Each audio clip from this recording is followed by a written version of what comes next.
Hello friends, today I will show you how to get commands in Aternos on Minecraft.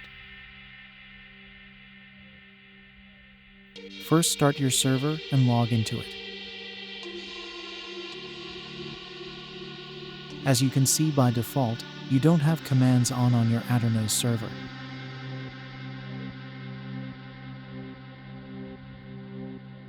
To get commands, first come to the Aternos website and go to console.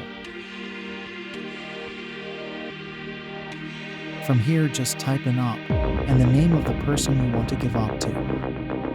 In this case, mine.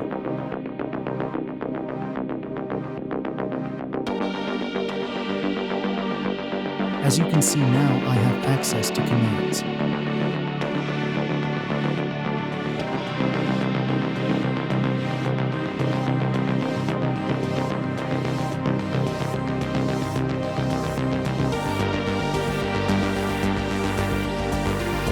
Thanks for watching.